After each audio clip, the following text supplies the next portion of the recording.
Story number 1, Welcome Basket.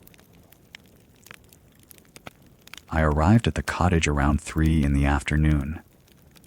The rain was steady, not heavy, just the kind that makes everything look washed out and gray. I'd driven 6 hours from Charlotte to get here, and I was tired. The place was small but clean, a 1-bedroom cottage about a mile off the main road, surrounded by trees. The kind of rental you find when you're trying to work remotely and actually see something other than your apartment walls. I unloaded my equipment first.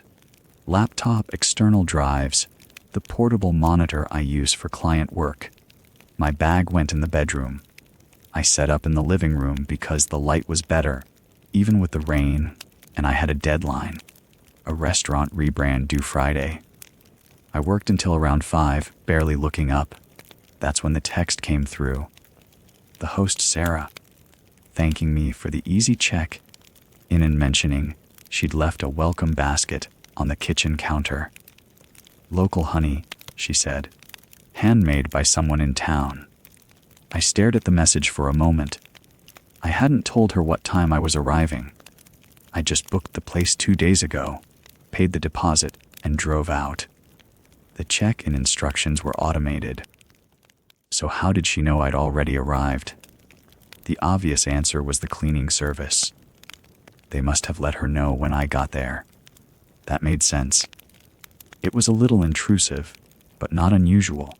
Property managers talk to cleaning services. I was probably just tired and being paranoid about nothing. I found the basket on the kitchen counter. Honey, a small loaf of bread wrapped in cloth, a handwritten note that said, "Welcome, Emma! Hope you love it here as much as I do." She'd used my name. Of course she had. It was in my booking information. I put the basket aside and went back to work, but something had shifted. Not anything I could point to exactly. Just a small wrongness in the back of my head. Around 6, I moved into the bedroom to organize my things. I'd brought clothes for 2 weeks. I was planning to stay longer if the client work went well. The bedroom was simple. A queen bed, a dresser, a window that looked out onto the rain and the trees. I opened the dresser drawers, started arranging things. That's when I smelled it. Perfume. Floral. Something expensive smelling. Not strong, just present. Like someone had walked through the room recently wearing it. I stopped moving. Stood there for a moment. The cottage had smelled fine when I arrived. Neutral. Clean but empty. Now there was perfume in the bedroom. I told myself it was probably residual from the cleaning service. Or maybe Sarah had come by to drop off the basket herself and had walked through the bedroom. That was possible. It didn't mean anything. I went back to unpacking, but I kept smelling it.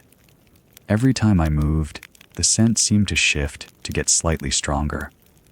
I opened the window to air the room out. The rain came in, cold and damp. I closed it again. I showered around 7. The water was hot, which was good. I'd been tense since the text, and the heat helped. I was in there maybe 10 minutes, and when I came out and went back to the living room to check my laptop, there was a notification waiting. Motion detected webcam. Timestamp 7:18 p.m. I'd been in the shower. My laptop was on the coffee table in the living room. The webcam was built in at the top of the screen, and it had detected movement in the room while I was gone. I sat down very slowly. The notification was from a motion detection app I used for security when I traveled. It was set to alert me if the camera picked up any movement while I was away from my desk. I checked the timestamp again, 7:18. I'd gotten in the shower at 7:05. Someone had been in the living room 13 minutes ago. The cottage was quiet. Just the sound of rain on the roof and the occasional car passing on the distant road. I could hear my own breathing, which seemed too loud. I got up and checked the front door, locked. I checked the back door, the windows. Everything was locked from the inside, all of it. I'd locked them when I arrived because that's what you do when you're alone in a rental cottage in the middle of nowhere. But someone had been in the living room. Someone who had a key. I went to the bedroom and jammed the door shut with the desk chair.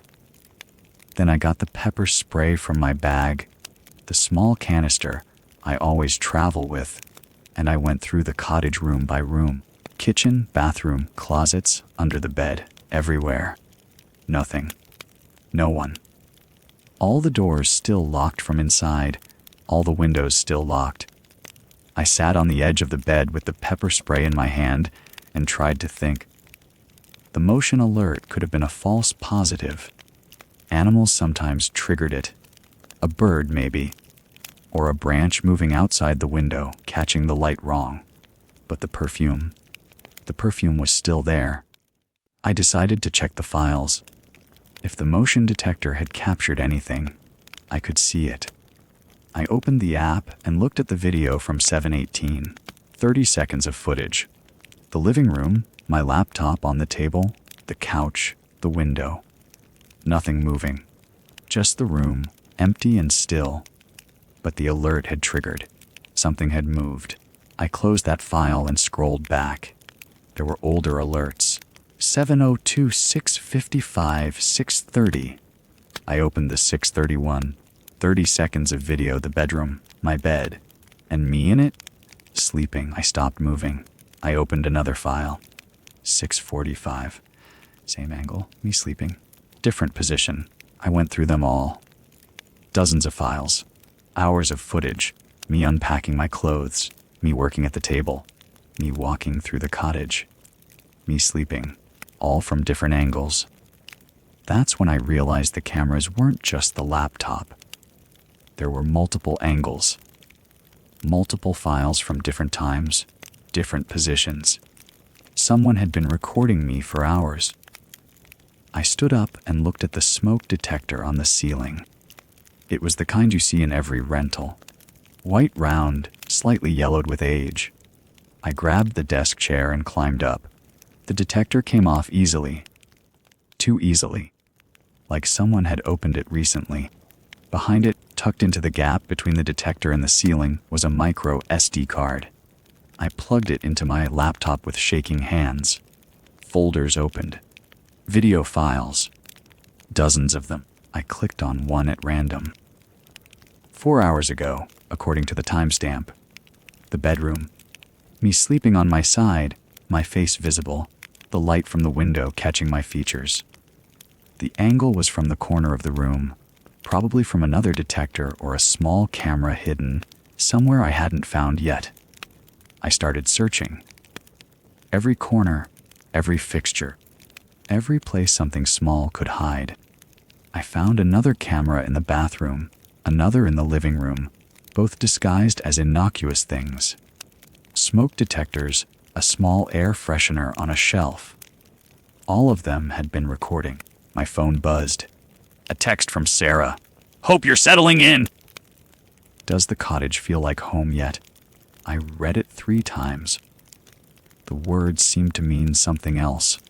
Something underneath. Does the cottage feel like home yet? Like she'd been watching me. Like she knew exactly how I was feeling. I texted back. "Who has keys to this cottage besides you?" The response came quickly. "Just me and the cleaning service." Why? I didn't answer. I was looking at the files again, scrolling through timestamps. The oldest ones were from earlier today, shortly after I arrived. But there were gaps. Hours where nothing was recorded. Then new files starting again. Like whoever was doing this had come back. Had let themselves in while I was in the shower. The perfume. She'd been in the bedroom. Recently. Maybe while I was in the shower. Maybe while I was working and didn't notice her slip in through a door I thought was locked. I checked the locks again. All of them. Every single one. And they were all locked. From the inside. Which meant she had a key. Or had never left. or was still here. I stood in the middle of the cottage with the pepper spray in one hand and my phone in the other, listening to the rain and the silence underneath it. The kind of silence that means you're not alone, even when you can't see anyone. My phone buzzed again. Another text from Sarah. "Let me know if you need anything. I check on my properties regularly. You never know what might happen." I didn't respond. I just sat on the edge of the bed with the door jammed shut, holding the pepper spray, watching the door, and waiting for morning. Story number 2, boat rental. I arrived at Lake Tahoe Marina just after 9 in the morning. The sky was the color of wet concrete, and the water looked the same. I'd taken the day off work to clear my head. Insurance adjusting doesn't leave much room for spontaneity, so I'd booked a fishing boat rental online the night before, paid half up front with my credit card, and planned to spend 6 hours alone on the water. No calls.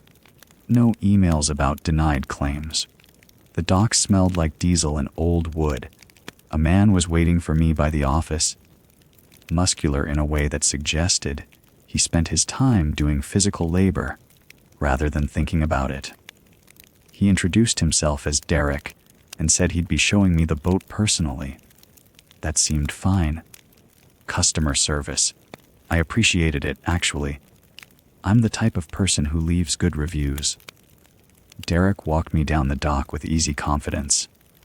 The boat was a 22-foot center console, well maintained, the kind of thing I'd rented before. He went through the basics quickly. Fuel, bilge pump, the radio and GPS mounted on the console. Everything was functional. He pointed out the anchor system, the flare gun in the emergency compartment, the kill switch on the ignition. He was thorough, helpful. As he was explaining the depth finder, I watched his hand move across the console. He was showing me something about the display, but his other hand was in his pocket. It was a small gesture, barely noticeable. The kind of thing you only catch if you're the type of person who notices things. I notice things. It's why I'm good at my job. We pushed off at 9:30. The engine caught immediately, and Derek stood beside me as I piloted us away from the dock, pointing out landmarks, telling me about good fishing spots. He was friendly, almost too friendly. He kept suggesting we go further out, past the usual fishing areas, toward a cove on the north side that he said was special. The water was deep there, he said. The fish were better. The scenery was worth it alone. I kept the throttle steady. The overcast light made everything look flat and distant. We passed other boats, a few kayakers closer to shore, a sailboat moving slowly in the dead air. Derek kept talking. He had a way of filling silence that made you stop thinking about anything except what he was saying. 20 minutes from the marina, Derek suggested we drift near a secluded cove to demonstrate the anchor system. He said it was important to know how to use it properly. I cut the engine and let the boat slow. The quiet was immediate and complete, just the sound of water against the hull. That's when I noticed the radio was dark. I looked at the GPS screen, also dark. The console had power. The other instruments were lit, but those two were off. I'd been watching Derek the whole time. I knew I hadn't turned them off. He must have done it while we were talking, while I was focused on the water ahead. I felt something change in my chest. Not quite fear yet. More like the moment before fear, when your body realizes something is wrong before your mind catches up. I asked Derek about it, kept my voice casual, just checking. He smiled, but it was different now. The smile didn't reach his eyes. He said the radio sometimes glitched. Nothing to worry about. He said this part of the lake got pretty isolated. Not many people out here, not many boats. The sound of the water carries, but there's not much to hear most days. I tasted metal. Actual metal, like I'd bitten the inside of my mouth. My mouth was dry, but I could taste it anyway. Derek was standing between me and the console. I noticed a coil of rope at his feet. The kind of rope you'd use for something specific, not for fishing. The engine was still off. The boat was drifting. I could see the distant shoreline, but it looked far, further than it should have. I asked Derek why he'd turned off the radio and GPS. I kept my voice level. I was thinking about my options. The flare gun was in the compartment on the other side of the boat. The water was cold. I knew that much about Lake Tahoe. The nearest kayakers were a long way off. Derek didn't answer right away. He looked at me like he was making a decision. Then he said the engine was about to cut out anyway. He said it in a flat voice, the kind of voice that doesn't expect argument. The engine died. I didn't remember it dying. I just realized it was gone. The boat was silent except for the water. Derek stepped closer. He was still between me and the controls. He said insurance adjusters like me had cost his brother everything. He said his brother had a claim denied, lost his house, lost his family. He said he wanted to know how much cash I brought with me. I understood then. Not the whole picture, but enough. This wasn't a glitch. This wasn't bad luck or a coincidence. This was planned. I was looking at the water, trying to estimate the distance to shore, when I saw the second boat. It was coming from the north, moving slowly. No visible registration numbers on the hull. Derek waved at it casually, like they'd arranged this. Like I was just another detail in something he'd already decided. I moved. I didn't think about it. I just moved toward the emergency compartment and pulled out the flare gun. It was heavier than I expected. I fired one flare straight up. It went high, bright red against the gray sky, visible for miles. Derek lunged, but I was already aiming the second flare at his chest. Not to fire, just to aim, to make it clear I would. He stopped. I backed toward the stern, keeping the flare gun on him. The second boat was still approaching, maybe 200 yards away now. I could see two people in it. I didn't wait to see what they wanted. I jumped. The water was colder than anything I'd ever felt. It was like jumping into shock. My lungs seized. My muscles locked. I forced myself to move anyway.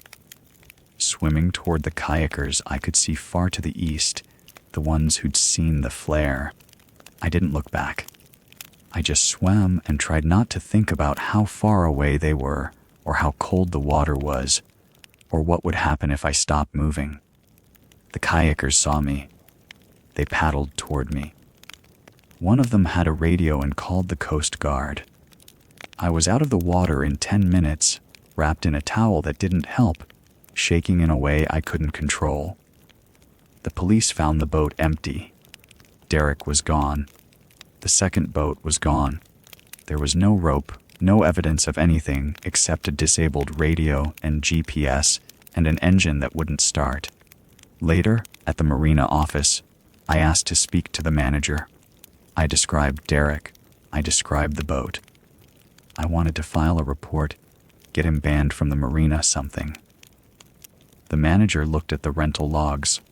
He looked confused. He said there was no Derek working there. He said, my reservation was made with a cash deposit by someone who never signed the employee roster. He said, they'd been trying to figure out who'd taken the payment because it wasn't in their system properly. He showed me the name on the reservation. It wasn't Derek. It was a name I didn't recognize. The police took a report. They said they'd look into it. I knew they wouldn't find anything. People like that don't leave trails. They just move to the next marina, the next lake, the next person who books a boat alone on an overcast morning. I haven't been back to Lake Tahoe. I probably never will. But sometimes, when I'm processing a claim, I think about Derek's brother. I think about what actually happened to him. I think about whether the claim was really denied unfairly or whether that was just a story, something to make what happened to me feel personal instead of random. I don't know which is worse. Story number 3, equipment checkout. I needed a vein finder. That was the whole reason I was in the basement at 2 a.m. instead of sleeping like a normal person. The patient upstairs was a regular, difficult stick, scarred arms, veins that rolled. I'd tried twice already. The one on the 3rd floor had run out of the good equipment, the AccuVein model with the thermal imaging. So I'd submitted a request through the system around 1:30, expecting to wait until morning. But then my supervisor texted me that there might be one down in the main equipment room. Might be. Worth checking before I had to call in the IV team. The basement hallway smelled like concrete and old air. The kind of place you don't think about until you're actually in it.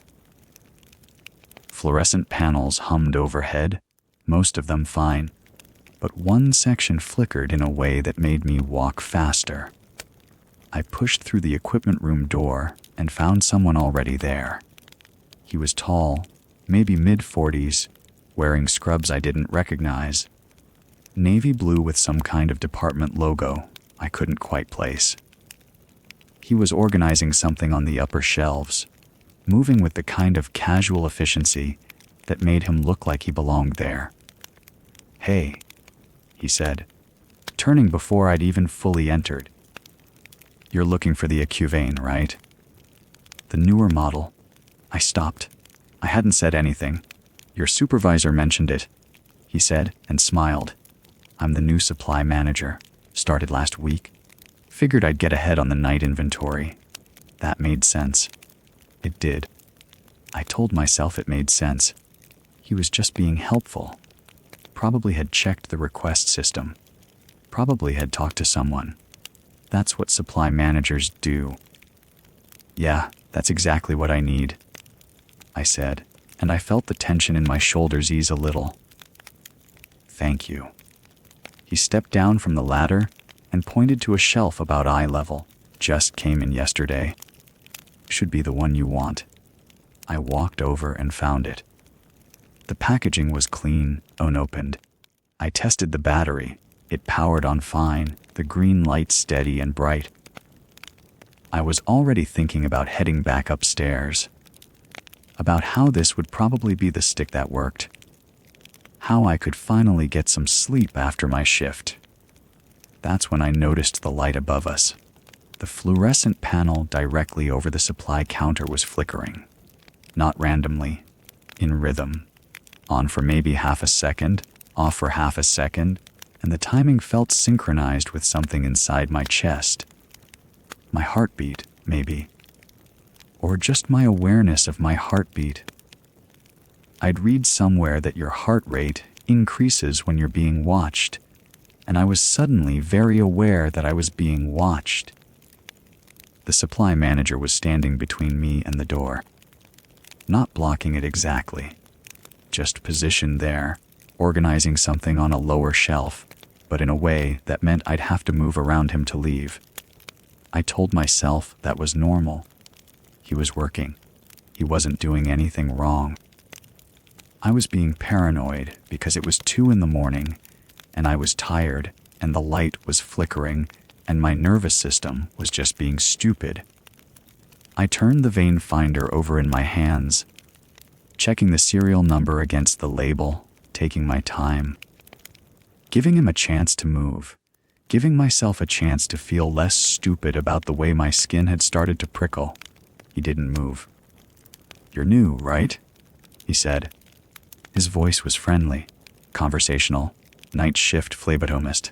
"Yeah," I said. "Started 3 weeks ago. It's a good shift. Quiet. I like the quiet." I nodded, not sure what to say to that. The light kept flickering. On, off, like a pulse. I stepped toward the door. Just a small movement, testing. He didn't move out of the way, but he did turn to face me more directly, and that's when I heard it. A click. Distinct and metallic. From the hallway side of the door. The lock engaging. My brain caught up to what had happened, maybe half a second after my body did. Someone had locked the door from the outside. Or he had, before I came in. Or there was someone else out there. The possibilities spiraled in the time it took me to take 2 steps backward. What was that? I asked. What was what? He said. But he was already moving toward the door, already pulling something from his pocket. A badge. Hospital ID. He swiped it at the reader next to the lock. The reader blinked red, once, twice, 3 times. Huh, he said. That's weird. It should work. He swiped again. Red light, red light, red light. I was holding the vein finder in one hand, and I was backing toward the far side of the room, toward the equipment racks and the shelving units. And I was thinking very clearly that something was wrong. Not in an abstract way. In a specific, immediate, physical way. This man had locked me in a room. This man had a badge that didn't work. This man had known I was coming before I'd even arrived. He swiped the badge again, red light. I don't understand, he said, and he turned to look at me. His expression hadn't changed. He still looked helpful. Still looked like someone who'd just started a new job and was having a technical difficulty. I'm leaving, I said. The door's locked, he said. I'll figure it out. Just give me a second. I turned and walked deeper into the room, past the supply shelves, past the equipment racks. There was a fire alarm pull station on the wall near the back. I'd seen it when I'd come in. I was moving toward it, and he was still at the door, still swiping his badge, and I was thinking that maybe I was wrong. Maybe this was all some stupid misunderstanding. Maybe the door had just stuck. Maybe his badge was broken. Maybe. But I didn't believe that. I didn't believe any of it. I grabbed the pull station and yanked it down hard. The alarm started immediately, a sound so loud it seemed to come from inside my own body. Lights flashed red. The sprinkler system hissed to life somewhere in the ceiling. I was screaming now, I realized. Screaming words that didn't matter because nobody could hear me over the alarm. I ran to the large ventilation shaft opening behind the equipment racks and screamed directly into it, my voice disappearing into the darkness of the ductwork, hoping it carried upstairs, hoping someone would hear. He didn't move. He just stood there by the door, and the alarm kept screaming, and I kept screaming, and then there were footsteps in the hallway and voices, and the sound of something heavy hitting the door. Security had an override key. They forced the door open within 3 minutes, but he was gone.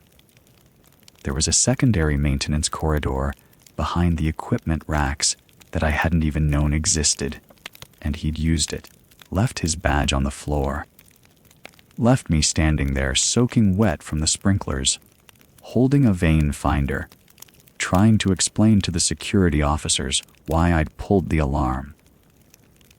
They took me to their office on the 2nd floor, and we watched the footage together. 6 entries through the loading dock over the past month.